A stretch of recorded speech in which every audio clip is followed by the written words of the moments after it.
race fans, and welcome along. It's Taco Tuesday. That's right, we are here for the season finale.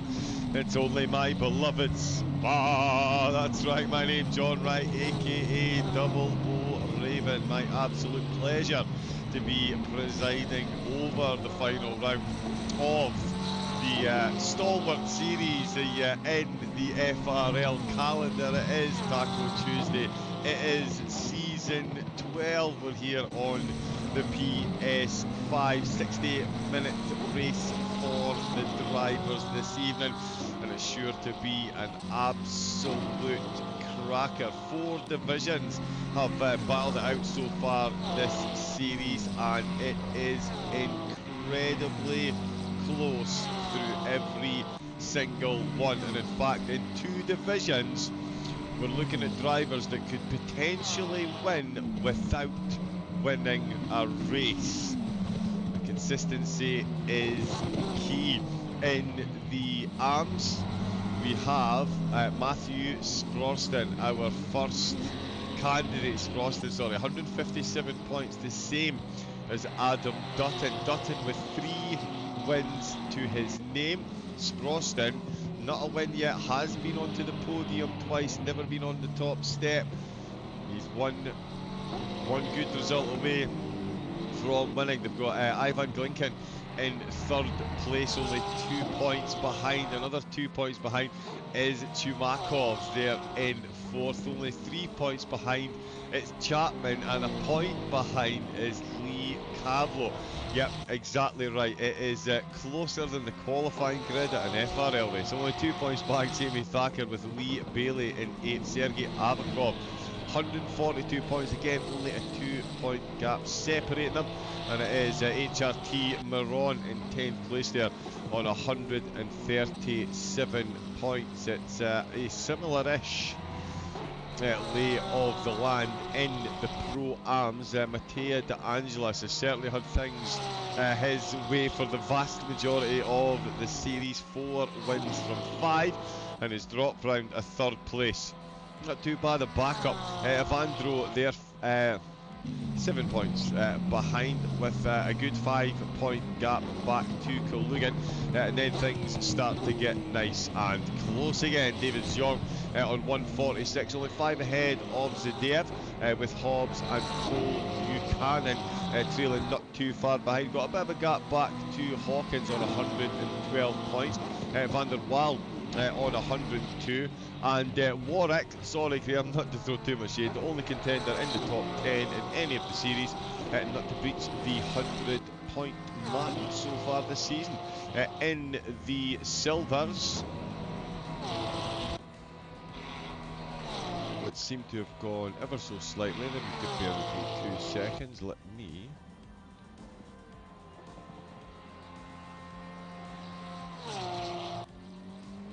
apologies, we have some slight...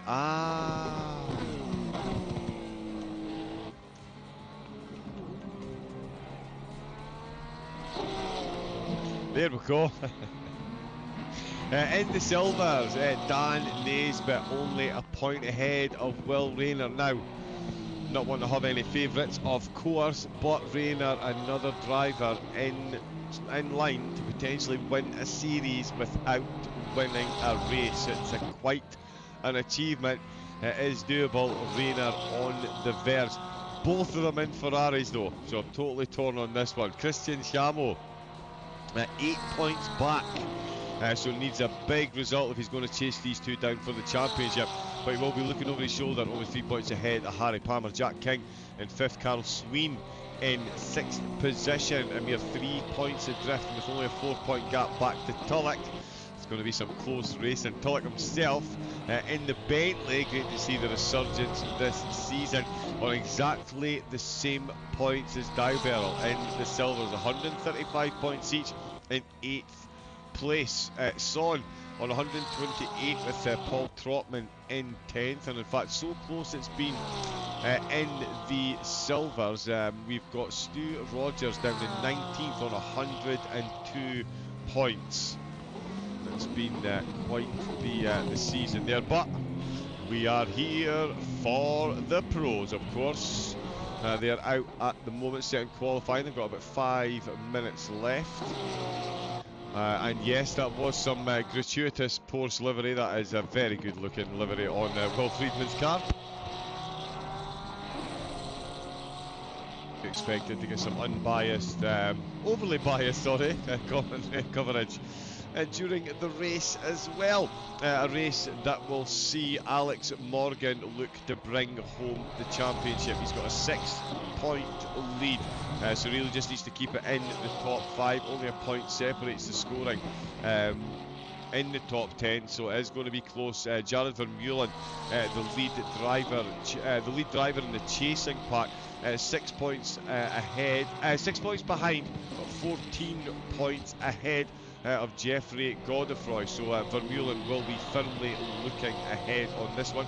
Godefroy himself's only got a 3-point gap over Nathan Booth in 4th. Craig Law on 140 points, still in contention for a top 3 potentially. So too Makinen on 138. He's got an 11-point gap back to Arsenio on 7, so again likely to be looking more ahead than behind on this one. Arsenio afforded the same comfort as well, although 60 minutes at Spa. Argonis is on 118 points, only a point ahead of Morgan Grace. He's only got 2 points on Ben Milden, who I don't see in the lineup this evening, but that is how all 4 of the championships stand at the moment. And in qualifying for the pros, it is Vermeulen who is leading the charge. He was momentarily 2 hundredths ahead of Morgan. He's now extended that to 3/10 of a second. Morgan in second place coming around the last corner now. Let's see what he clocks across the line. Vermeulen in the pits. Morgan does go quicker, but not quick enough to encroach on Vermeulen's spot on the top of the timing tower. Law a second back, so a big gap between these two, only a 10.5 back though. Will Friedman in the Porsche. Vortel, who we know to be very quick, and I certainly know to be quick. 5th position at the moment, no improvement there. We've got Byers in 6th. Oh no, Byers in up to 3rd place. Up to 3rd place, Byers and Law almost identical times. Arsenio then does stay in 7th position at the moment in the push. We've got Grace and Godefroy 8th and 9th. Revel in 10th position. De Vita in the pits, done with qualifying. Won't have time to get round. Vermeulen is back out, he might get another one set. Simcox in 12th position at the minute. Argoneses in the Audi. Another very nice livery on that. 13th position, let's see if this is, and there we go, 6th place. Not too bad. And he does have time, he's crossed the line, so obviously he'll get a lap finished. And we have Pospisil in the McLaren. No time registered at the moment. We'll see if he gets one set. He is, fast running out of time. I was expecting, there we go, sorry, slightly wider camera angle there. That is a little bit glary. But how is everyone doing this evening? Expecting a phenomenal race, as I say, championships to be decided right across every single division, as you would expect at FRL. The James Williams spreadsheet working absolute wonders. 2 minutes 16.242 the time for Vermeulen. In the Ferrari, we've got Morgan still in 2nd. Let's see if he's got any time in his pocket as he crosses the line. He's got another lap as well. Oh wow, 8,000!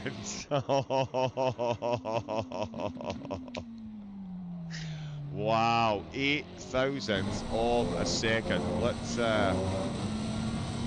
Let's jump on board with Morgan at the minute. He is the championship leader. Let's have a look at a lap of my beloved Spa. Radion and Eau Rouge, of course. Is there a more famous corner in motorsport? along the Kemmel Straight. It's amazing how cold the brakes get along here, even with a decent track temperature and at 18 degrees. Yeah, I mean, decent enough. You want it down in the 16s, but it's going to make it even trickier when you're in the slipstream. Brakes are going to be like absolute ice. Safely through Lacombe and Melanie down in Bruchelle.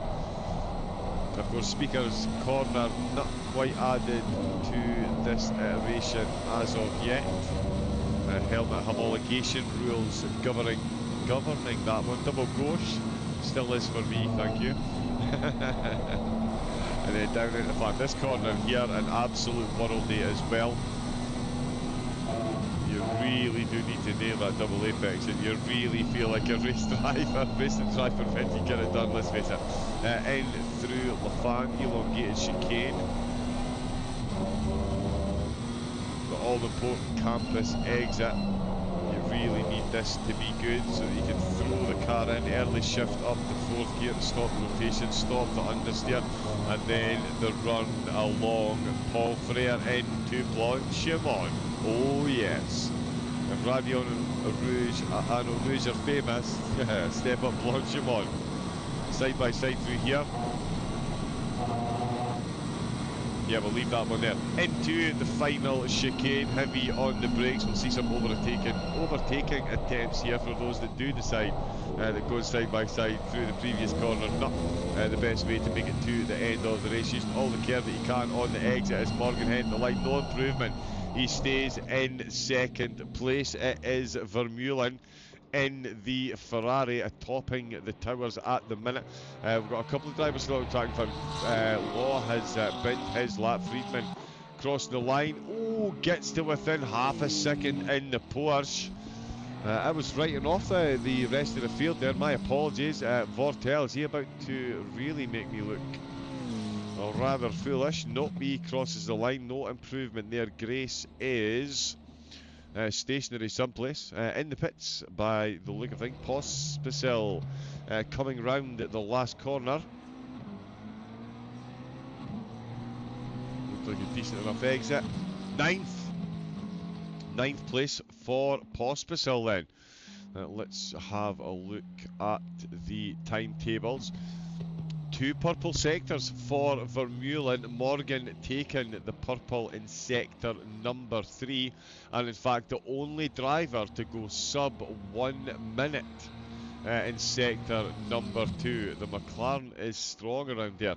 Vermeulen and Morgan both clocking 40.2 seconds in sector 1. Vermeulen though with a 35 in sector 3, the only driver to do so. Morgan with a 36.012 in sector 3. That is how close it is, and that is how quick they are. Yeah, 8 thousandths separating them in the final standings. Friedman has a hanger on there in his car. That's why Friedman qualified half a second. It's the extra ballast having the commentary team in the Porsche threw off the aerodynamics. Half a second down, he finds himself with Byers in 4th place, Law in 5th position. Byers and Law again almost identical lap times from the two of them. Vortel will join Law on row number 3. Row 4 is going to be Aragoneses and Grace in 7th and 8th. Pospisil in 9th place. Arsenio in 10th position. On row 6 we've got Godefroy and Revel, and on row 7 Simcox and DeVita. We'll all know. If anybody doesn't yet, Dan and DeVito jokes, but we'll leave them alone. We will be moving into the race momentarily. Let me just bring up that and put that away, because it is Taco Tuesday. We're here for Formula Racing League. Hopefully you are enjoying so far. If you are watching, please do remember to hit the subscribe button. Thank you very much. There is an absolute monstrous back catalogue and ongoing live catalogue of live racing from the Formula Racing League institution. than it now is, covering multiple games on multiple platforms. So every single racing itch can most certainly be scratched by jumping on board Formula Racing League. Of course, if you are looking to get involved yourself, no better way to do so than to jump on to the host page on SimGrid. A great way to make initial contact. You can see every single race series on every single platform that they have put together. You can get a link there to the Discord. It is raining. Swirl. You can jump in there from there. You can find the link to the Discord. Get into the chat, say hello, get your license. They do have their own license system, which, yeah, as you can see, the top two separated by 8 thousandths of a second in the qualifying, and it will be like that right through the grid. So no matter what your level of talent is, I absolutely guarantee you, you will find some side-by-side racing with some like-minded clean drivers. So yeah, enhance your driving out there, your sim racing experience, and get onto Formula Racing League and get yourself involved. Yeah, I almost feel bad. The smile on my face has gone a lot wider. Not just because it is raining. I'm not that terrible. You can see there up at the top, just next to the session start timer. The rain will dissipate, so the track is damp at the moment. The rain is falling. But it will stop falling, so we will see changeable conditions. Tonight's race does have a mandatory tyre change, and of course you can take on fuel that will not impact the amount of time your pit stop will take while taking tyres. So the potential to see a plethora of fuel strategies tonight, maybe a short opening stint, try and go 70-80%, go for full fuel. To get to the end and just do a one lap, just do a quick stop for tyres. Run the whole race fuel, sorry, or go 50-50, try and keep the average weight of the car down. It's all going to be about the tyres. The tyre glitch fixed, of course, as well. So no just running them at max pressure. Most definitely not. Yeah, this is going to be an absolute scrap up at the top. As I say, 6 points for Morgan, so just needs to keep it realistically within the top 5 because of the scoring system that is employed at FRL. 40 points for the win, 39 for second, 38, 37, 36. As I say, only a single point separating the scoring all the way down the order. So yeah, the rest of the field really do need Morgan to have a bit of a nightmare, and given he's qualified within 0.8 of a second of Vermeulen and half a second ahead of everyone else, then Vermeulen, it is safe to say he's going to have an uphill battle as soon as the green light goes, because it of course will be up and over Radion and Eau Rouge. But to bring on the race, the championship will be an uphill battle as well, it is safe to say. And of course, I did mention all 4 divisions very, very close, so make sure you jump on that SimGrid link. You can go and look at the Tackle Tuesday season and find out how all the divisions finish up. Do we get championship winners without winning a race? Yeah, massively fascinated to find out if that actually happens. That has gone very quiet, so let's do that. That should improve that slightly.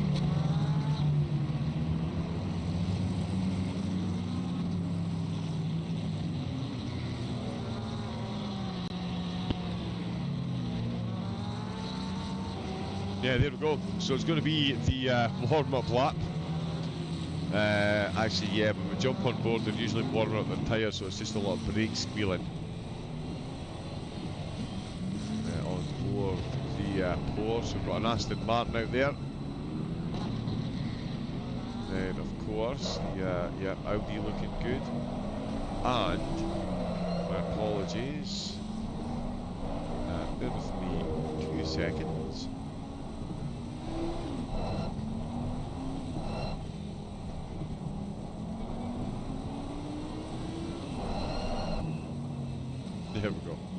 Yeah, Audi, another Porsche, McLaren's of course, and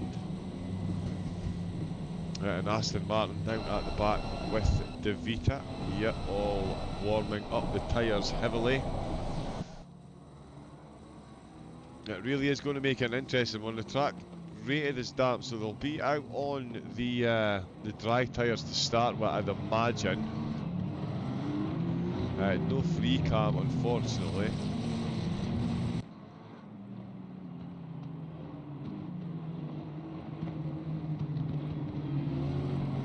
Yep, on dries, yep, so we do have the yellow marker on the side there. So it is the dries that they're out on.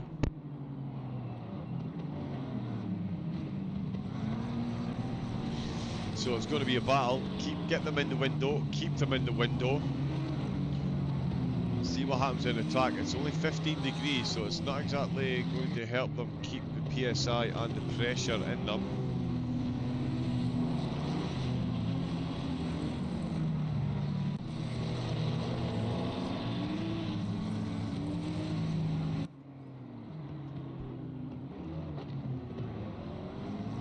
See how the Ferraris get as well since the 1.9 update. Obviously the Ferraris have been getting absolutely bogged down on the start. I've seen them absolutely destroyed quite a few times, so we'll see what they can do this time. Vermeulen up at the front. Yeah, trying to get the pressure in the tyres. The brakes are one thing, but yeah, getting pressure in the tyres, getting them into the operating window, just as important. So yeah, quick jam on the accelerator out of Stavolo, heavy on the brakes, quick run again through Blanchimont, although you can't really do too much through Blanchimont in these conditions other than hold on.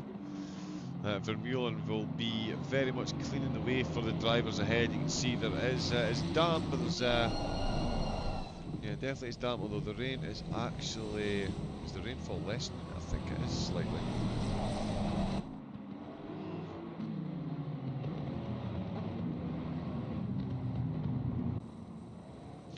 There's definitely going to be a dry air line. My apologies. We will stay in Helicam for the moment. Just so we can see how the action unfolds in the opening. Coming to La Source.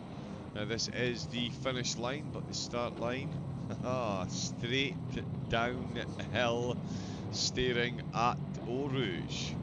Or at least at the corner Eau Rouge. Eau Rouge, of course, the river that runs under that particular part of the track. Then it is the Radion Crest. Hold on to your lunch if you hit that one the wrong way. Vermeulen leading the cars into the first corner. As they head down the hill, the green lights will go very shortly, and then it will be the final round, the Taco Tuesday Season 12. Morgan looking to bring home the championship. Vermeulen looking for a race win. Friedman looking for extra camera time with that Porsche livery. Here we go, green lights, foot down, flat out, and it's flying into turn number 1, and the Ferrari has been bogged down ever so slightly. The McLaren acceleration, way too much for the Ferrari to handle. He nails that one round the outside like the Ferrari is standing still, and Will Friedman could benefit from this one as well. Law got his Ferrari absolutely flying off the start though, and Friedman's inadvertently found himself boxed in with Byers and Aston Martin getting a good run as well. They go 2 by 2 as Morgan disappears off into the distance, into Malmedy. Oh, they're all very close in the back. Beautiful stuff though. Everyone making it off the start line as you would expect in the pros. Morgan taking the lead out of the Melody complex. So is Vermeulen, who's under pressure from Friedman. Friedman's got his nose in front. He's up to second place. The Ferrari absolutely found wanting at the hands of Vermeulen off the start, and Law showing what can be done in a Ferrari as he makes his way up to third place. That is a monstrous drop in position there for Vermeulen.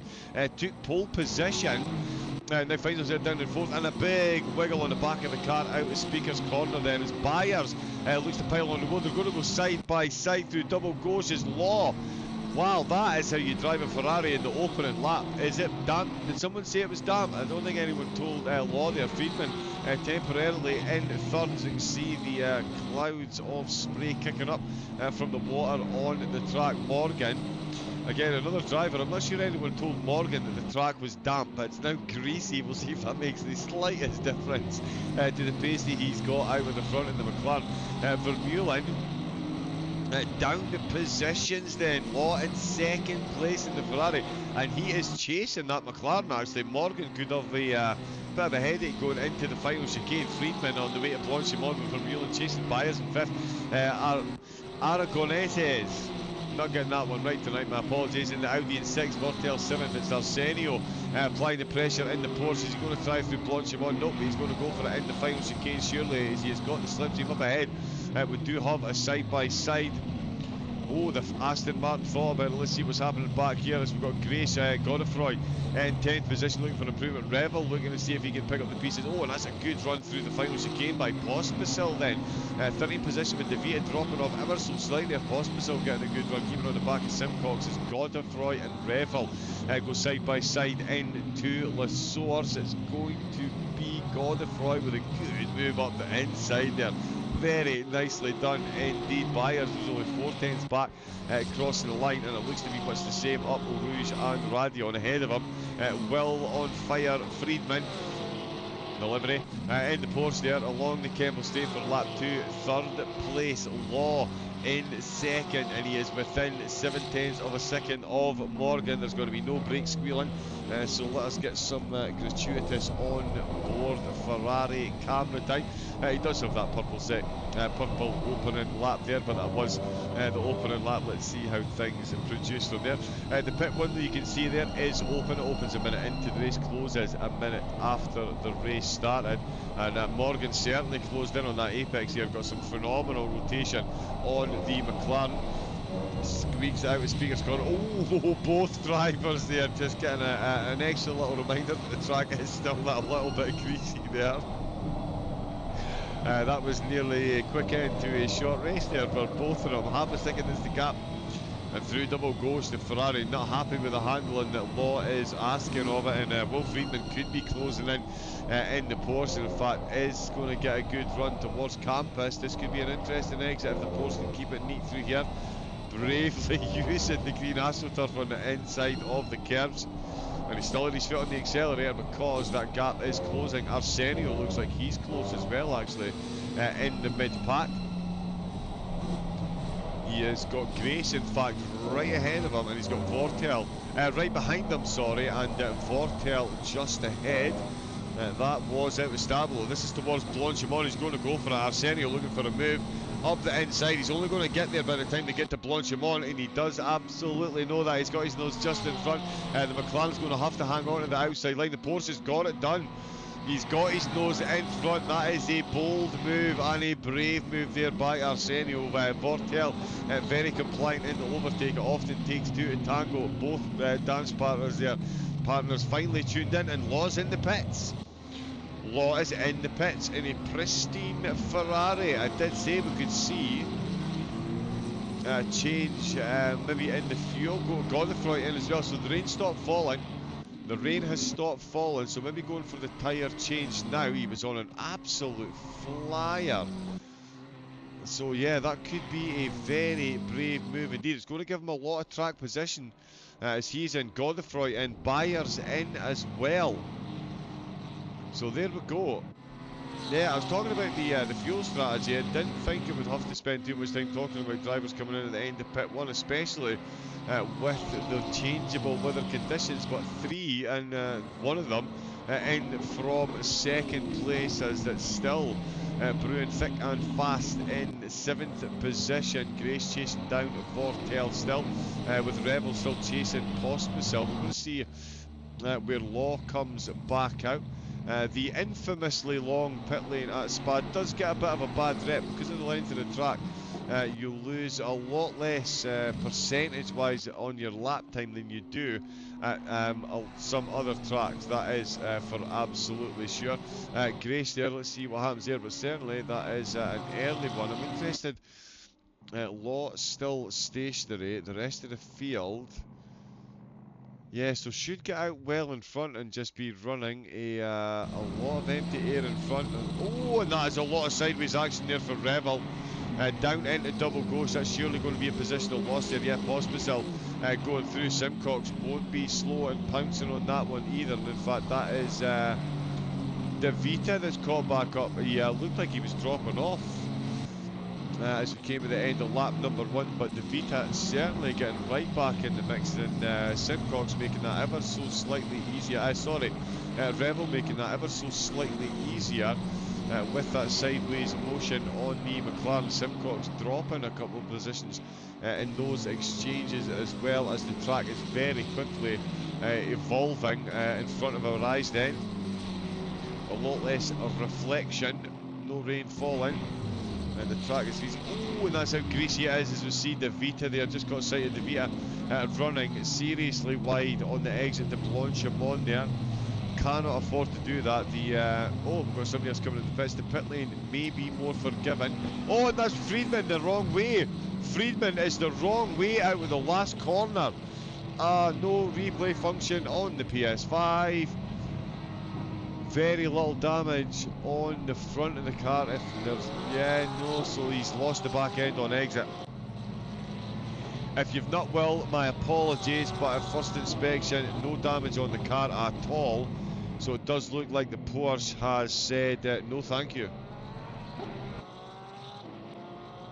Well, certainly the back of the car has said no thank you and is gone in all kinds of directions. Friedman then dropping out of the podium. That is an interesting one with Law out of the pits. He is coming through sector number 2 now. Oh yeah, Friedman's still got a big chunk, but that is, that's one down for Law. He is going to be aware of that on his onboard telemetry. He'll see that got more drivers into the pits to adapt to the changing conditions. We'll maybe get a decent camera angle. There we go.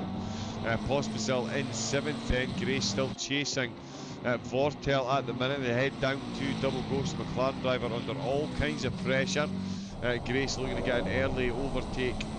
Get it done on track. 9 minutes in. Got 15 minutes left to go. The Ferrari looking to take advantage. I was going to say take advantage over the McLaren, but the way Morgan got off the start there, absolutely incredible. Vermeulen really massively found wanting. Morgan made it look like he was standing still. Oh, now that's just a bit wide of the apex there for Grace, and it's going to give Vortel exactly what he needed, exactly what he needs, exactly when he needs it.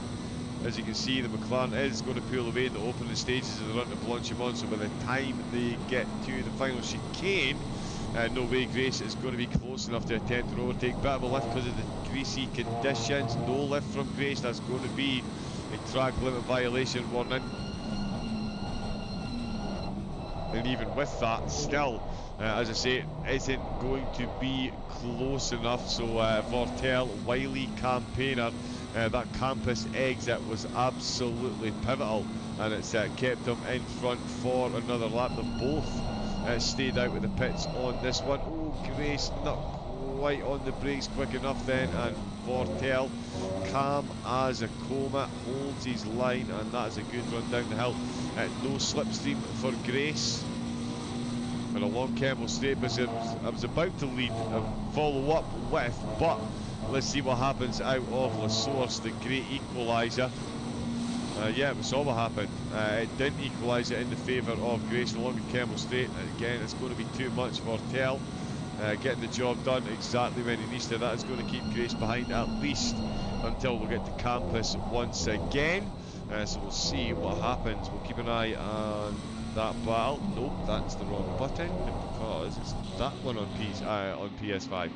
We've got Morgan still leading the way, 4.3 seconds in the McLaren. With Vermeulen took pole position, now 4.6 seconds down the road. Aragoneses in the Audi, 6.1 down in 3rd place with all the pit stops. Will Friedman joining the drivers in the pits. 9th place he is coming in from, and Law is going to take that position. So Friedman losing a whole heap of time with the mistake that he made. It's going to be a massively costly one. As we can see, Friedman only just stationary as Law flies past Godefroy. Is going to get ahead as well. Simcox in the Aston, yet Friedman really has lost himself a whole lot of time and track position with that incident. Again, we didn't quite catch it on stream. No damage on his car, so I do think the back of the car just lit up on him and left him facing the wrong way. But I'm sure we'll find out. Godefroy, Simcox are all going to go past. I think Revel is as well. We've got this battle brewing though between Grace and Vortel still. I did say they wouldn't be close enough again until we got to Campus. They did get close at Campus this time. He was a lot closer on the final chicane. Not quite close enough. Needs to just keep this one nice and neat through the La Source. We saw what happened on the last lap.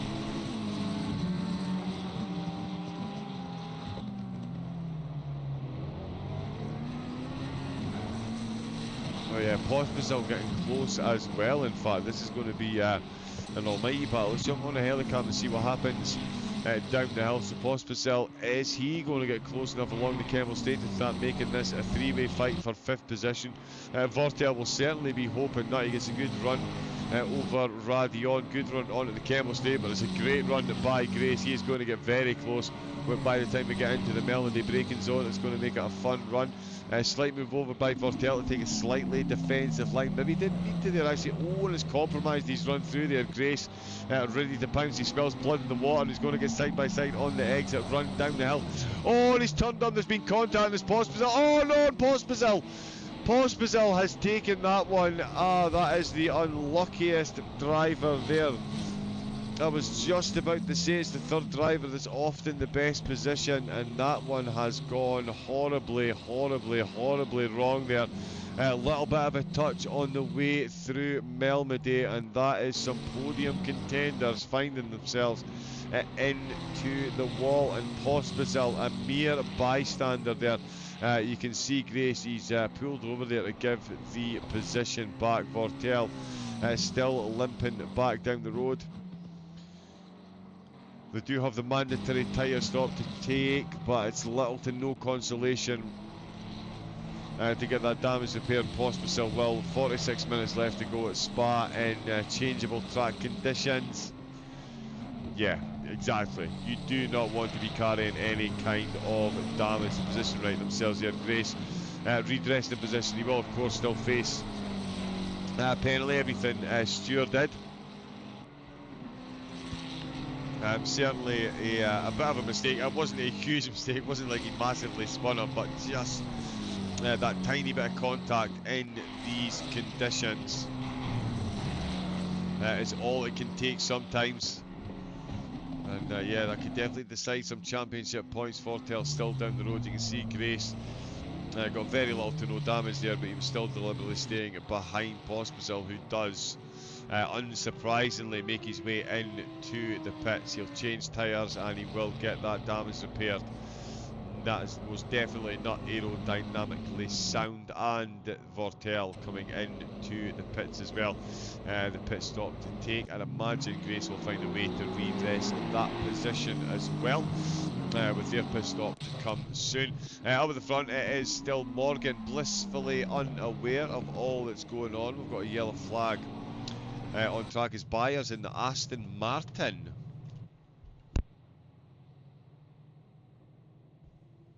Okay, so he's in the pits. Sorry, I don't know why that's shown as a yellow flag, but he is in the pits and stationary. 2 laps down at the minute. Revel is within a second of Simcox. 11th and 12th at the minute. Pit stops to take though. Vortel and Pospisil still rolling in. Morgan still rolling up at the top. He's got the fastest lap at the minute. Can we see?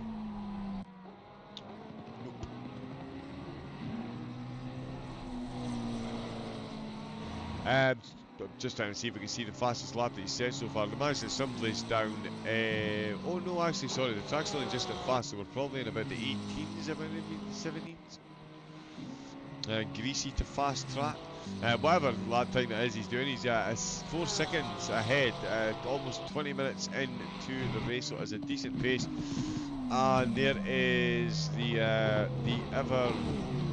ever-present irony of racing, be it sim or real. You have yourself a bit of an incident. You go into the pits, and when you come out, you find yourself lapping next to a driver you should be fighting for a podium position in the opening stages. Friedman flew off the start. Vermeulen really did not connect with the accelerator at all in the opening phases when the green lights lit up.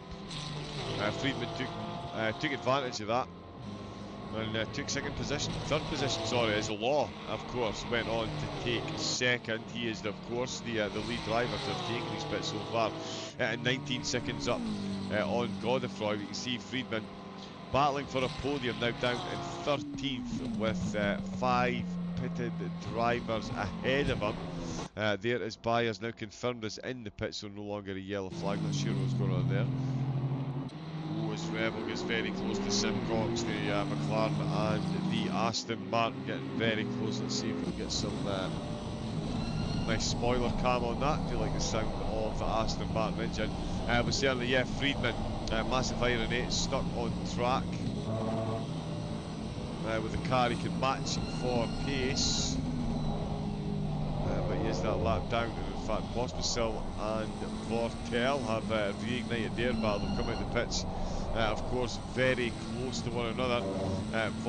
Pospisil had more damage, but Vortel came into the pits later than him, and it looks like the two of them have come out right next to one another. We'll see where Grace is when they come out with the pits. 6 drivers still to take their pits. 19 minutes into this one. The track has hit optimum at 14 degrees though, so it's got a lot colder, and we've got a lot closer between Simcox and Revel for 9th and 10th overall. This is for 7th and 8th, roughly, when the pit stops iron themselves out with the last chicane. It's the McLaren looking very, very, very quick, but Simcox keeps it planted on the race line.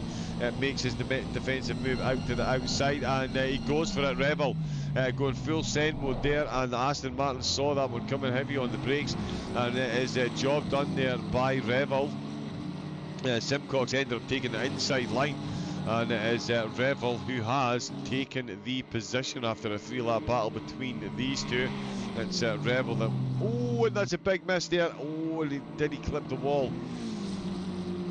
That was a big miss of the apex in the curves. He almost didn't miss the wall, hopefully. No contact there from Simcox, but Revel, a few laps of patience, one brave move. And yeah, a whole lot of time between the two of them. Arsenio closing in on 4th place on track at the minute. Himself and Aragoneses in the Audi looking close along the Kemmel Straight, and Vermeulen setting the fastest lap of the race. So the Ferrari getting to grips with the changing track conditions quicker than the McLaren at the moment, it would seem. Certainly took pole position, couldn't hold on to the lead off the start line, but could be closing in. That gap has dropped by 0.7 of a second. That is a big drop there, 8 laps in. Vermeulen looking to pull this one back. Still got 39 minutes left to work his magic in the Ferrari. Both of them, of course, with the pit stop to take. Does Morgan come into the pits now? Because that is a sudden drop. The gap's been sitting at 4 seconds for quite a few laps now. 3.3 seconds. That is quite the difference. 25% almost. So, yeah, something that Morgan will be aware of. He's maybe on a bit of a wiggle, maybe on a bit of a mistake on one of the laps, but certainly if his tyres aren't where he needs them to be, we could see him coming in now. The mandatory tyre change could be exactly what he needs. And if Vermeulen's tyres are where he does need them to be, he's going to stay out for as long as he possibly can. And he, let's see now, in fact, oh no, now Morgan stayed out. And in fact, that is Vermeulen. He is right behind him. That is a lot less than 3.5 seconds, surely. Oh no, it's not 3.4. Okay.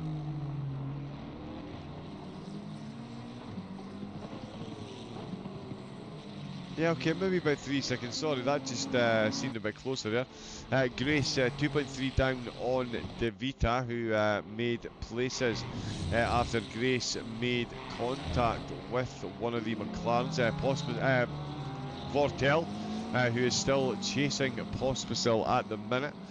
These two inseparable since they've come out of the pits, fairly inseparable on the way in as well. Morgan along the Kemmel Straight and into Melmaday. Got another update, 3.5 seconds it stayed at the end, so whatever, and Morgan's retaken the fastest lap.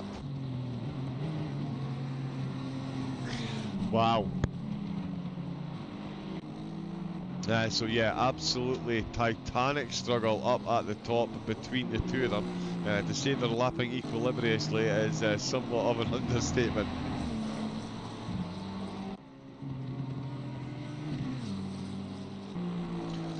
So yeah, this one could well come down to the pit stop. So I wonder if Morgan just had himself a slight issue on the lap, because yeah, he's taken the fastest lap, but it's only really got him another tenth or two over the gap that we saw before. It was 3.7, it's dropping now to 3.5. He set the fastest lap, so Vermeulen was obviously within a few tenths of that. We'll see how the gap develops over this lap as Morgan finds himself lap 9 heading towards Stavelot.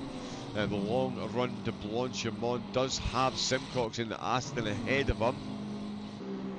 So yeah, he'll be looking for a cheeky bit of slipstream. There'll be, I reckon, along the Kemmel Straight by the time he catches the Aston, who has pitted. So will still be there. Vermeulen definitely there. Oh, and he's found 4 tenths.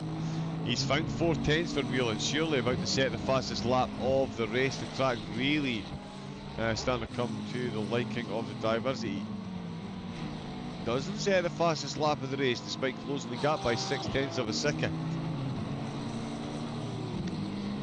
Wow.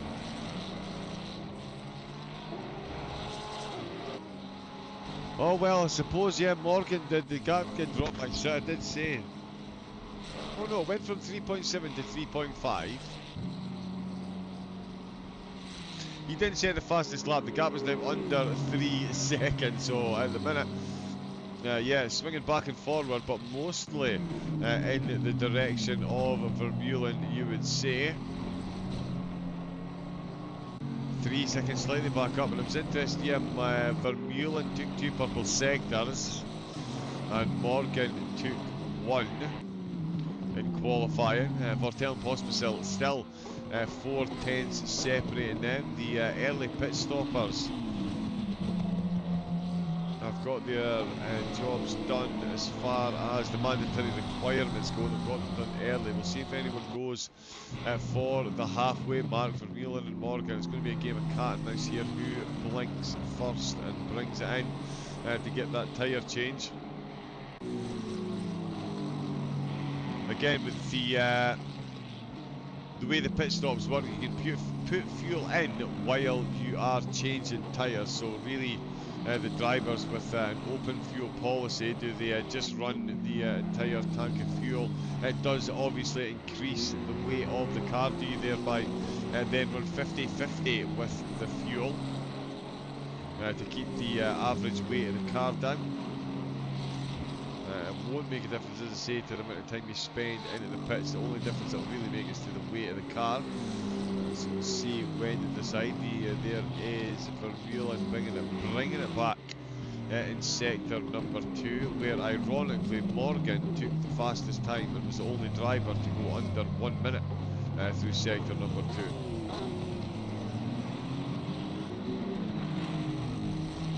So Vermeulen certainly finding his pace, and Morgan has come into the pits. just before the halfway mark then. There is Morgan in. Vermeulen takes the fastest lap. What a battle this is between the two of them. Morgan in the pits, Vermeulen takes the fastest lap, and he's picked up on the Aston Martin. I did say I thought he would get some slipstream along the Kemmel Straight, and that is exactly what he is going to get. Morgan has played this one very well, though. Just as he's caught up to the traffic, he's come in, so he is going to be running traffic free. I wonder if that was any part of his thinking. There is Vermeulen, though. As you would expect, safely past Simcock down there in 10th position. He's got Friedman closing that gap. And Vortel and Pospisil still battling out, though. 12th and 3rd at the minute. I reckon they'll make up a couple of places.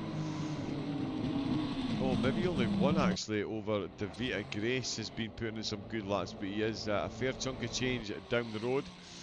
As Morgan grinds to a halt. Arsenio currently in 3rd with Aragoneses in the Audi, 13 seconds back from fastest driver on the track and race leader and main chaser in the championship battle is Vermeulen. He is leading the way out on track.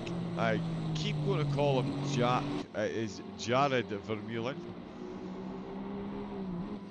Lap number 11, 28 minutes of racing for 11 laps. It is a long one here, even for the quickest of the quick. There is Morgan out of the pits. Law is just out of La Source then, so the early pit stop has not worked well for him. Whether he's got caught up in traffic. And obviously with the fresh with the mandatory tyre change, it's a decent stint the cars can do over an hour, but there is definite degradation. So we're going to see Morgan on much fresher tyres come the end of the race, and Law, who was pretty close, and Vermeulen's answered. Law was close when Morgan came in. When he came into the pits, he was definitely right up there. Vermeulen answers back to Morgan, so let's see where he is when he comes out. Is the undercut going to give Morgan an extra bit of a gap? Friedman has caught up to Simcox. That's 2.7 seconds he's made up in the previous lap and a half. That is quick. I don't think there's going to be too much of a battle here with that type of pace differential at this point in the race. Friedman in the Porsche, in the slipstream along the Kemmel Straight, looking to get one up on the Aston Martin. Is he going to go for it up the inside? No, he's not. He keeps his powder dry for the moment as they head through Melody. Simcox in the Aston. Ooh, bit of a wiggle on the exit there. Definitely don't need to be doing that. As Friedman has the look up the inside. Nothing doing down the hill. As they head down to Double Gauche, we've got Vortel within 0.4 of a second. Still Friedman within 0.3 of a second as they head down towards Double Gauche. Vermeulen in his pit box along with Aragoneses in the pits. Arsenio in the pits as well. Grace stays out and doesn't stay on track there. Two wheels. Yeah, I know in iRacing that could help cool your tyres on some tracks, but yeah, definitely won't work around here as far as I am aware. Through the Melody complex, it is indeed. It is Grace in the Ferrari. Vermeulen still stationary. Aragoneses, Arsenio all stationary as well. Morgan is down the hill. The undercut has worked well as Vermeulen is only just moving. He's got the long run up the hill. He's going to exit, but he's going to exit just in time to see the McLaren fly on by. It is Morgan, championship leader, doing championship leader things. That is going to be a much bigger gap between himself and Vermeulen. It was under 3 seconds. And I'm going to declare that that is about just over 3 seconds. So there we go, 3.5. So Vermeulen, no slouch. Of course, set the fastest lap, so that'll have negated some of the good work that Morgan's strategy has done for him there. Friedman, my apologies. Well, he got the overtake done. We missed that one because I was looking at the battle for the lead. And it's a battle that swung firmly in the favour of Morgan, although Not a Freudian slip there. It has swung in the way of Vermeulen as well, because he's now got himself a decent gap back to Law, who we saw off the start was absolutely flying. He did in the Ferrari what Grace did. Sorry, a bit of netcode there took my attention. Yeah, hopefully connection's okay. Law did in the Ferrari what Grace did, what Morgan did, sorry, in the McLaren. He absolutely nailed his start, and along with Friedman, really did leave Vermeulen for dead off the start. Vermeulen certainly got the Ferrari reeled in at the moment with the fastest lap of the race, but a different story at the start. Law took that much earlier pit stop, the end of lap number 1 or 2, lap number 1. So he's been out on these tyres now for about 25 minutes, and they've got 28 minutes left to go. Again, the cars can do over an hour on one set of tyres, but yeah, 25 minutes of difference in usage can be pretty massive, especially around a track like this with the conditions the way they are. Grace and De Vita both still to take their pit stop as, ooh, De Vita there. Yeah, it might not be such a bad idea to come in and get those tyres changed over. Grace head down towards double go.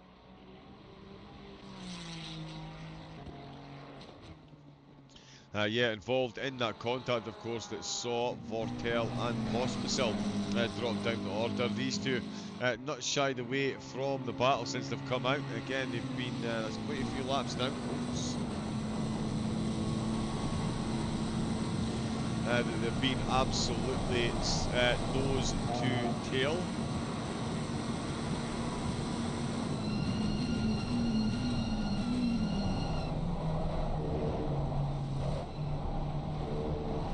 Through the final chicane. Oh,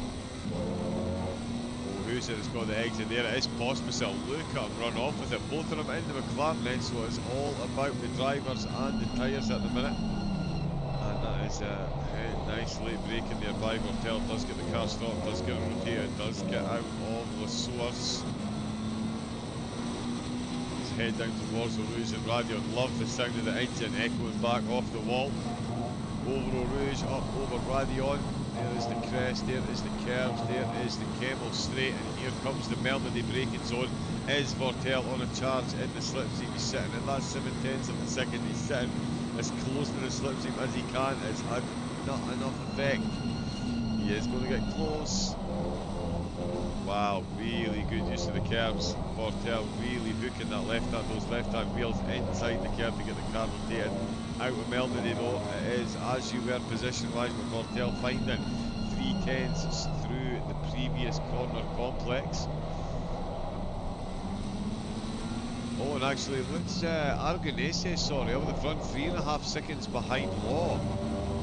Wow, so Law down to 5th position, and Aragonese in within 4 seconds with 25 to go. Right, let's keep an eye on that gap as well. We'll see where Grace and De Vita come out. I do expect Grace to be a fair bit ahead of Pospisil and Vortel, despite redressing positions. Both these drivers having to repair a bit of damage. Minor kinks on the gravel like that, really not what you want to see. Just that extra little bit of gravel on the edge of the tyre, especially with it being on the left-hand side of the tyre. You're fairly reliant on the left-hand side, outside left of the tyre as you head out of Stavolo towards Blanchimont, and literally that little cloud of gravel could be why we are seeing this gap massively close into the braking zone of the final chicane. Ooh, and that slight lateral movement there, I don't know if you were able to hear that at home, but certainly the graining in the tyres as he moved to the left there really does get close, but I think that cost them a look at a side-by-side. Another lap completed, still Pospisil hanging on to 12th place overall. Vortel in 13th, still well within a second as ahead into the source once again. Nicely done, as you would expect, by both of them. 14 laps in, Grace is coming to the end of their lap. 14 laps, as I say, done and dusted, and into the pits with 24 minutes left. De Vita just coming through Blanchimont as well. Maybe wants to get some lead laps in the race. Yes, indeed. So, De Vita on-track leader, but it is Morgan. We're going to declare championship leader, champion-elect. 6-point gap over Vermeulen, and at the minute there is a 1-point difference in the favour of Morgan, points-wise, at the end of the race, and that will mean that Morgan is going to be crowned Taco Tuesday Season 12 Pro Champion. It's quite the title to get. 4.7 seconds. Wow, so the gap gone from 3.5 to 4.7. The McLaren absolutely dialed in. The gap really stretching back in Vermeulen's favour. 1.2 seconds as they came out of the pits. And speaking of gaps going in favour, Aragoneses has had an extra worldy couple of laps then. Yeah, 23 and 15 lap, 1.3 seconds the gap, only a moment or two ago.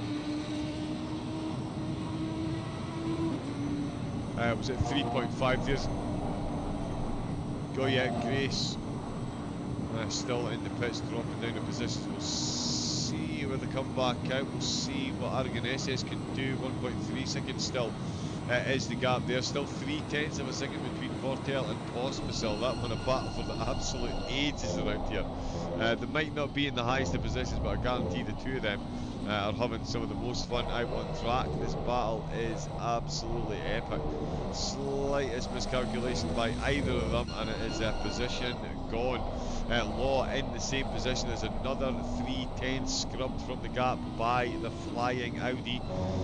I believe there's some kind of cat on the side. It actually looks reminiscent to one of the sponsors on the MotoGP game I was playing. So I feel like I should know, but yeah, that whatever wild card that is, it's absolutely stalking its prey at the minute. The gap 1 second now, with plenty of time for the Audi driver. They get some good work and more than size up the opposition. Law. The tyres will be fading. Aragoneses on a nice fresh set.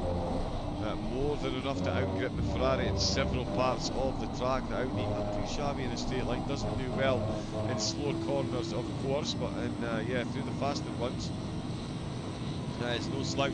As we see Aragoneses take another 0.6 out of the gap. The Ferrari is surely going to be absolutely banned to rights in the Belmedi complex. We're through Blanchimont, we're heading into the final chicane. We've got the Source, Radion and Eau Rouge. They're almost side by side. The Ferrari just taking an overly defensive line there. The Audi getting a very good exit, got a good entry into the exit of the final chicane, if that makes sense. It does to me, and around the outside of the Source. So Melmede Schmelmede says Aragoneses. The Audi fancy is getting this done way before then. Mr. Commentator on the way to Eau Rouge and Radion. The Audi going for the cutback through the Source, can't quite nail it as Law goes defensive down the hill. There are 20 minutes left to go. Nose to tail between the two of them. You cannot get closer, and it's unsettled the Audi, who takes a massive track cut there. The extra aerodynamics. Sorry, the extra slipstream and lack of aerodynamics there really costing the front end grip of the Audi to absolutely evaporate there for Aragoneses as they headed up the hill. De Vita there in the pits of the two of them. Back on. Oh my goodness me, my apologies. Yeah, so Law is on the podium. Oh yeah, so he is back on the podium. So he has dropped out, he has dropped position as far as chasing, but he is still on the podium.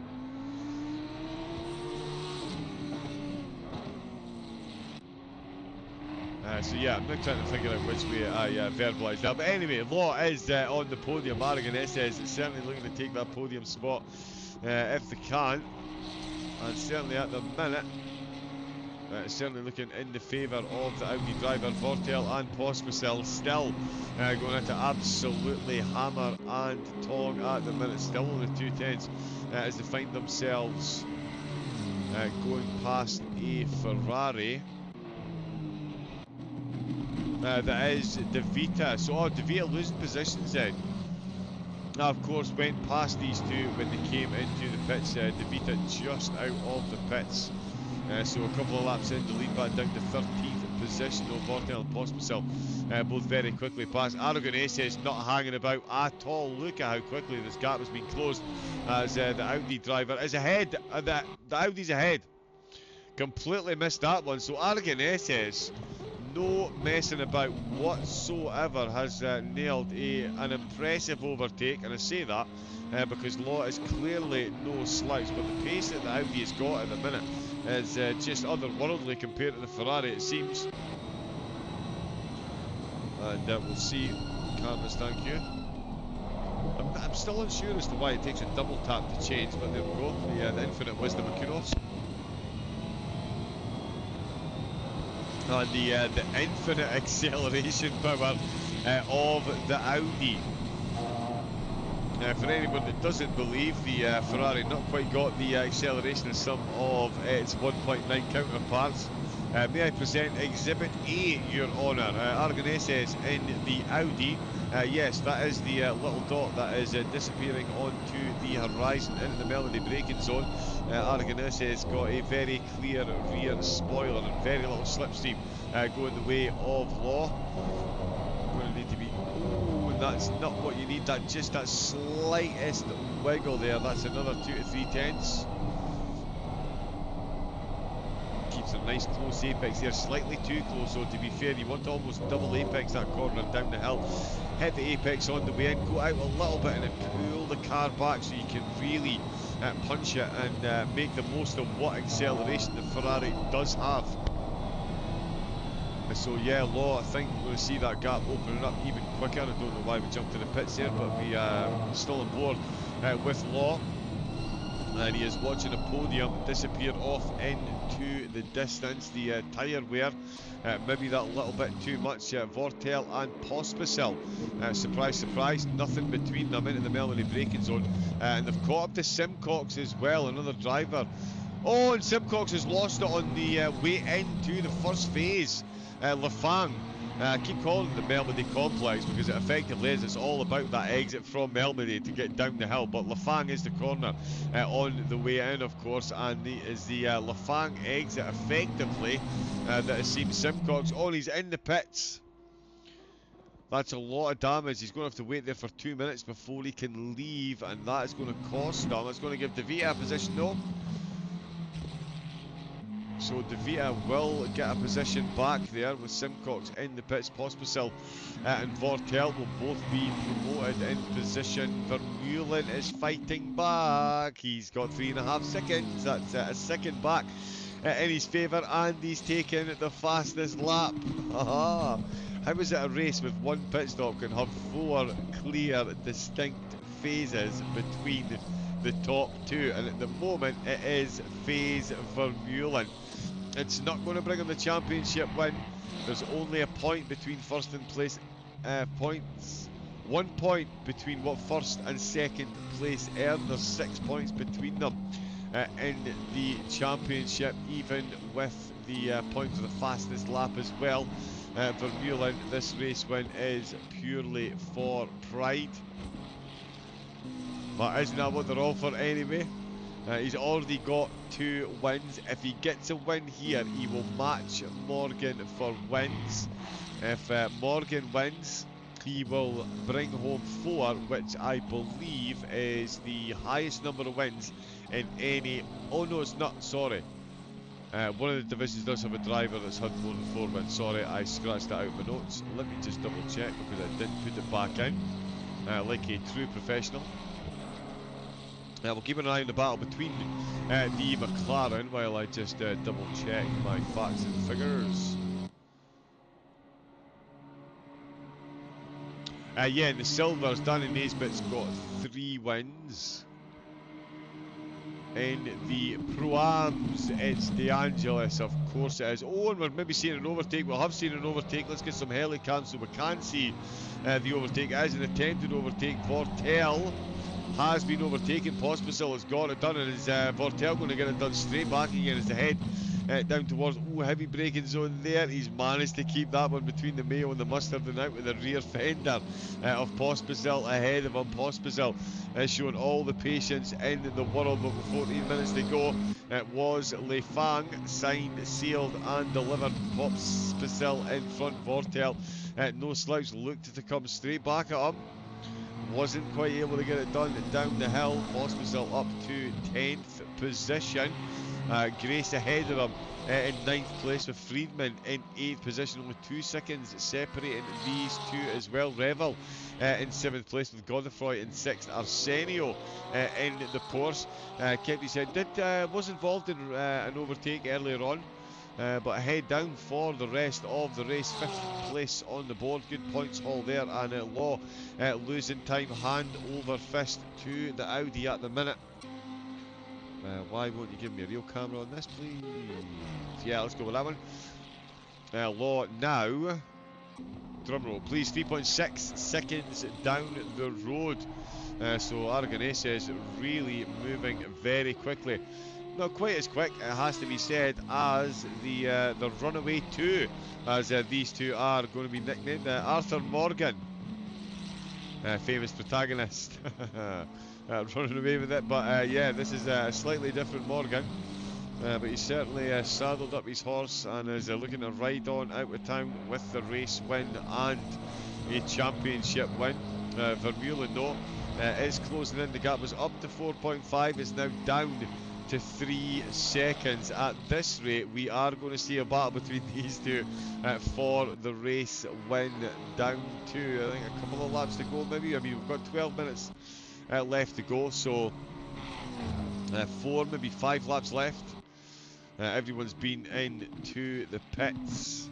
We've got Byers, who unfortunately 14 laps down, 5 laps into the race, to Aston Martin suffering a catastrophic failure, and Simcox, the other Aston Martin, unable to finish the race. Only 2 laps down. Pospisil and Vortel are going at it again. Pospisil has lost the position once again to Vortel. It says that Vortel's ahead, but that is now Pospisil back ahead again. So through the timing line on the Kemmel straight, the swap positions, we've just seen Pospisil get his nose back in front. So the timing tower will update when they go through the next timing line, unless Vortel decides to retake the position. It does just seem like the two of them, yeah, having a great battle so far. One of them thinks, yep, you know what, I'm going to get the overtake done. No, thank you, I prefer leading this little battle. Oh, no.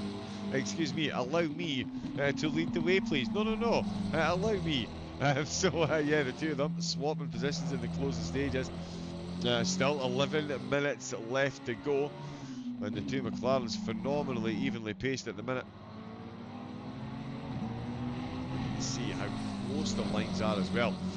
Let's jump back on board. What is the passenger car like? Dash cam is good. Yeah, let's do passenger. That's not too bad either.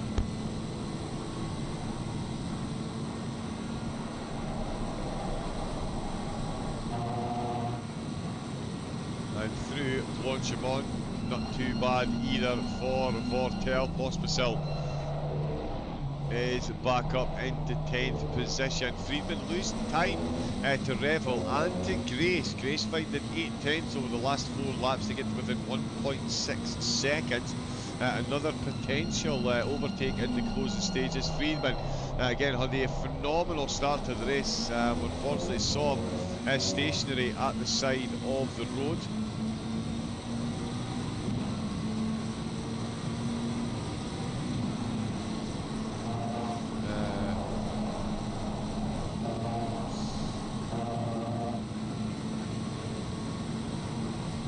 Yes, I'm stationary at the side of the road. He's in 8th position.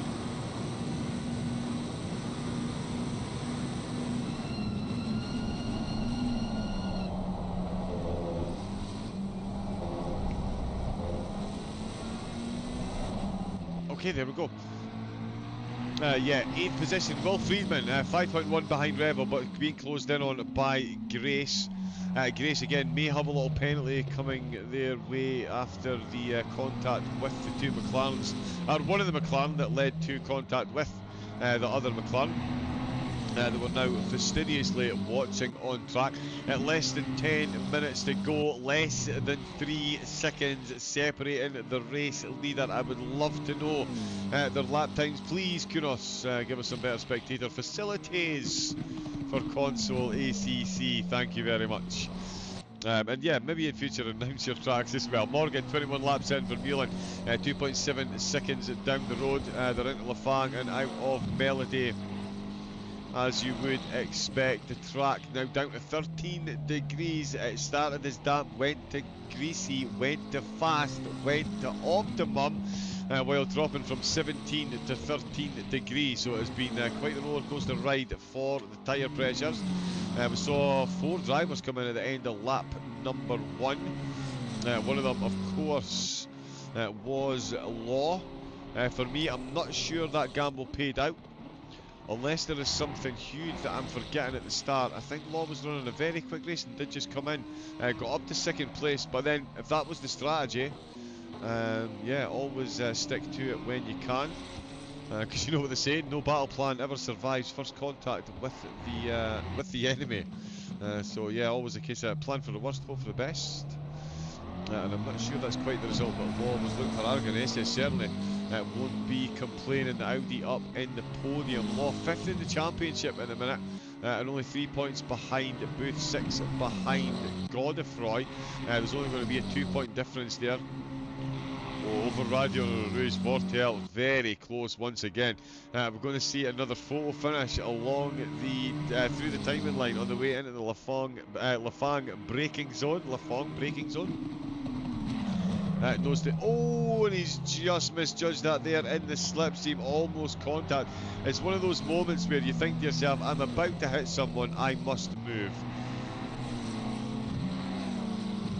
And that is, yeah, it gets very close. These two drivers, absolute top tier, but yeah, that is the difference between the real top drivers, which these are. They know exactly how to get on the brakes and stay within inches of the car ahead, and that time not quite the case for Vortel. On the brakes just that little bit too late, having to pull right out of the way to avoid that contact, and that has given Pospisil a whole lot of breathing room in the closing stages. 7 seconds, but this will see exactly how much pace these two have got when they're separated. About what was saying, that's about a second there. We'll see if Pospisil can run away with this like Morgan is. The gap now settling down about 2.4 seconds, but Vermeulen, he does have him in sight, much like in the championship. The result, it doesn't look like it's going to go Vermeulen's way, but he will certainly be a challenger for the next season. 2 wins and 2 second places. Unfortunately, wasn't able to race around number 5, and of course the technical issues last week meant the Imola race was removed from the calendar. So a point scoring outing denied by Vermeulen from the developers. And it would have been an absolutely fascinating battle between the two of them and with the rest of the field. Friedman massively unlucky with that spin early on. He was definitely a contender for a top 3, if not a top 5. Vortel back to within 0.8 of a second, so he's not lost too much time. De Vita 8.6 down the road to Astons. Of course, still in the pits, but Pospisil in 10th. Grace still 1.6 actually down on Friedman. So the gap was closing, but Friedman now matching him for pace, and in fact is catching Revel in 7th. That gap down to 2.7. May well be too little, too late, with only 5 minutes left to go though. Godefroy in 6th place, he's got 3 seconds back to Revel, 25 seconds to make up to Arsenio. Again, phenomenal drive by the post driver, couple of overtakes early in the race. Head down for the rest of it. Got those consistent laps. Consistency is key. We could see 2 champions crowned tonight at Formula Racing League without them winning a race in the series. That is how close it is. Make sure you get involved. If you do want to get involved in the racing, an absolute plethora of racing opportunities afforded to you by Formula Racing League, be it PS5, and now of course cross-platform with the Xbox on. the console servers. There is Formula 1 racing, as I said, of course, the Competizione on PC, iRacing and R Factor 2 as well. So make sure you jump onto the SimGrid page. You can get signed up to the racing events and get the link to Discord. Get in there, say hello. Get yourself set up. Leagues for every single ability, and thanks to the power of the mighty James Williams spreadsheets, you could potentially be in grids where up to 18, 19, 24, 25 cars all qualifying within a second of one another. So yeah, get yourself signed up, and if you are a fan of watching sim racing, then you're on the right channel. Formula Racing League on YouTube. All of the racing, or as much as possible, is streamed on Twitch and YouTube, all back catalogued beautifully again by Mr. James Williams. On the YouTube channel, you can go back and watch multiple seasons. They are phenomenal for binge watching. Honestly, you think Netflix and Prime Video, FRL got you covered. So yeah, hit that subscribe button on the channel, hit the thumbs up on the stream as well, thank you very much, and hit that bell to get notifications every time Formula Racing League go live. It's certainly lively here as Vortel back to within half a second of Pospisil, and Vermeulen is absolutely moolering the gap. 1.7 seconds is the difference between the top two. This is all for pride, because Morgan, championship leader, doing championship leader things. 1.7 seconds up the road. Vermeulen with the fastest lap, so he is going to bring home that extra point. So it means the two of them will finish the race with exactly the same points tally. They were separated by 8 thousandths of a second in qualifying. They're probably going to be separated by that when they cross the line. They're both going to finish this race with exactly the same amount of points as it stands at the minute. It just doesn't get any closer than that. Really not sure how there's any other measurement we could throw out there. But whatever it is, they took 2 purple sectors. Vermeulen took 2 purple sectors, Morgan took a purple sector, but both drivers took the real, they properly took quickest sectors. Morgan was the only driver to go under 1 minute in sector 2, and Vermeulen was the only driver to go under 35 seconds. I'm going to check that live on screen. Yes, he went under 36 seconds. That was a second off my board. Yeah, so incredibly close, and that is yeah, exactly what you get a Formula Racing League. We've got 1 minute 11 seconds left of the race, and that's going to be a minute by the time I finish this thought and sentence. We're through Blanchimont. We've got 1.7 seconds separating the lead. Will we see another lap with 56 seconds to go? Yes, we will. The finish line, of course, is right out of this final corner, and it is Morgan that exits the final corner. He keeps that McLaren firmly between the Mayo and the Mustard. This will be the final lap. It is effectively going to be a victory lap, but it won't feel like one for Morgan. As much as he knows he's got that championship tied up, he will be looking himself for a race win. It's what champions do. It's why they're at the top of the pro grid. I did see another couple of drivers getting close. Yeah, Vortel and Pospisil. They're within 0.3 of a second. Shock horror. The McLaren drivers absolutely take a bow. Yeah. Morgan and Vermeulen, phenomenal drives, but I'm going to give Morgan, Vortel and Pospisil drivers of the race. The two of them have been absolutely inseparable. They're going to remain that way across the line. We'll see how it pans out as Pospisil in the lead. Don't want to miss Morgan crossing the line though. Vermeulen has found a 10th in the closing lap. Morgan just looking to bring this one home. Law losing more time to Argonaces. Argonaces has played an absolute blinder on the strategy. Absolute blinder on the strategy. 10-second gap there, and but what is finding a bit of time to Arsenio. Friedman's within 4 tenths. They're going to keep us on our toes. Oh, and out with the source then. They're going to go side by side. They run down the hill. The Porsche drops back into the slipstream. He's a wily campaigner, so he's out with the slipstream, so he's not carrying too much speed. He's going to fall back into line. He's going to wait till the top of the hill, and he's going to try and pounce on the way into Lafang.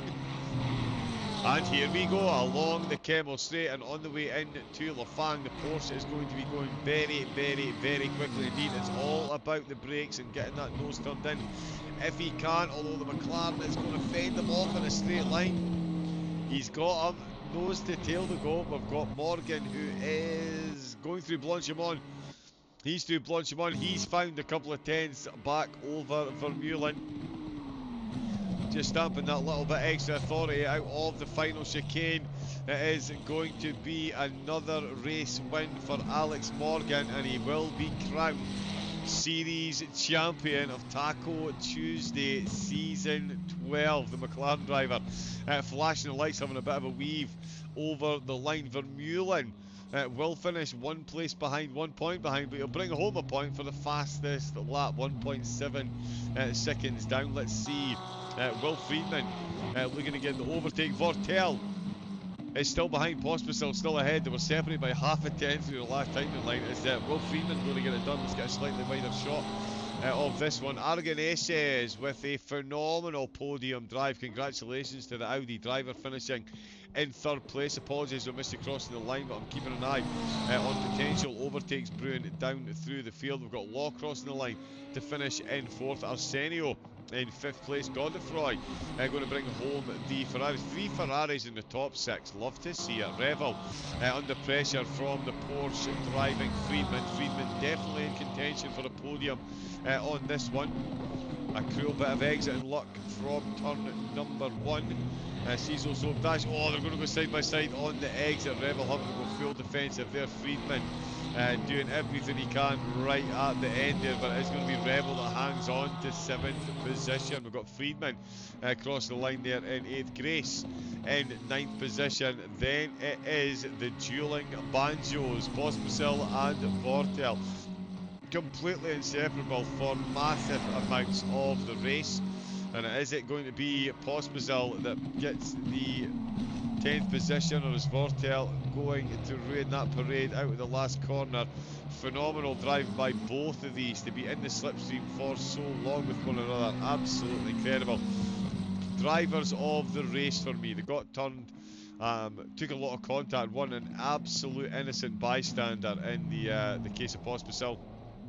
Great recovery drive, and it is De Vita bringing home the final spot.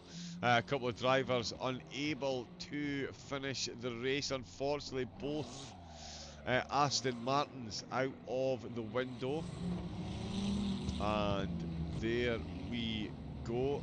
Lovely stuff. Nice little formation lap there from the drivers. Let's see where Morgan is. Up at the front of the field.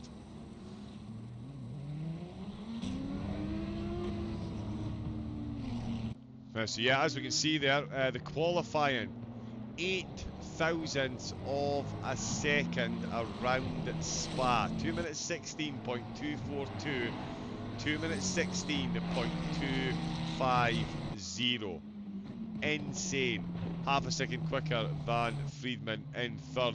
But in the race, it was all about Morgan. Off the start, absolutely incredible, and it is that alone that brought home the victory as he crosses the line to bring home the win in the championship by 1.7 seconds. Vermeulen clocking the fastest lap of the race. Aragoneses all about that strategy and that drive, and the Audi really at one with the conditions.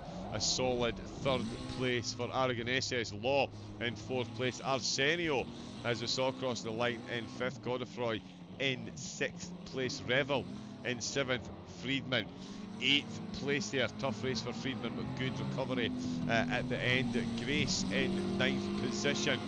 making it 4 Ferraris in the top 10. Let's go. Pospisil rounding out the top 10 in the McLaren in 10th, with Vortel in 11th. De Vita, the last driver to cross the line there, in 12th place. Simcox and Byers unable to finish. But there we have our champion-elect. Obviously pending stewards' inquiries, but the only thing we may be inquiring is if Alex Morgan and Jared Vermeulen are actually human. We may get some alien-type DNA tests just to check and make sure. You never know, you never know. Yeah, phenomenal drive by both of those drivers, and of course that's decided to stick on. There we go. That was the wrong button. That was Taco Tuesday, the final around the slightly disrupted calendar, but the Spa finale living up to the hype, and Alex Morgan living up to the expectation on his shoulder. A 6-point lead going into the final round has translated to a season 12 crown. I think I can fairly confidently say that Jared Vermeulen will finish in second, and I believe that Godefroy will hang on to third place. The only way to find that out, of course, is to get onto the Formula Racing League host page on SimGrid. Give them a follow on there. You can see all of the championships. You can get the link to join the Discord group. And if you love iRacing on ovals, keep an eye here. Maybe insider secrets, potentially. But yeah, thank you to everyone that's tuned in, and the racers. Oh, top chat, I need to change that to live chat. My apologies if I've missed anyone. We do have Yakana. Come on, A. Morgan says Jamsy indeed. Morgan with an absolutely incredible drive against some tough competition. So yeah, massive congratulations once again. But yeah, as I was saying, jump on to the SimGrid link, which has now disappeared. There we go. And you can get the link to the Discord, join in with all the chat and all of the racing. And if you are one that watches rather than taking part, well, Formula Racing League have got you covered. The YouTube channel, racing from PlayStation, Seto Corsa Competizione, and on PC, of course, iRacing, R Factor 2, and F1 as well. So make sure you jump on, hit that subscribe button, and go back and watch the phenomenal back catalogue of racing that has been put together by the guys and gals at Formula Racing League. That is all we have time for this evening, though. It's been an absolute pleasure to preside over this evening's event. I know Tom absolutely gutted he was unable to take over this evening. He's away with work, so yeah, happily stepping in. I will see you I'll see you again soon on Formula Racing League for the PC Endurance Series. But until then, make sure you get onto Discord and onto the website on SimGrid. Get yourself signed up. The new season will be announced very, very, very soon. 4 tiers running tonight. Plenty space for everyone. So whether it's out on track or in the stands, I will see you all again very, very soon. Until then, stay safe, take it easy, and have a great rest of your night. Good night.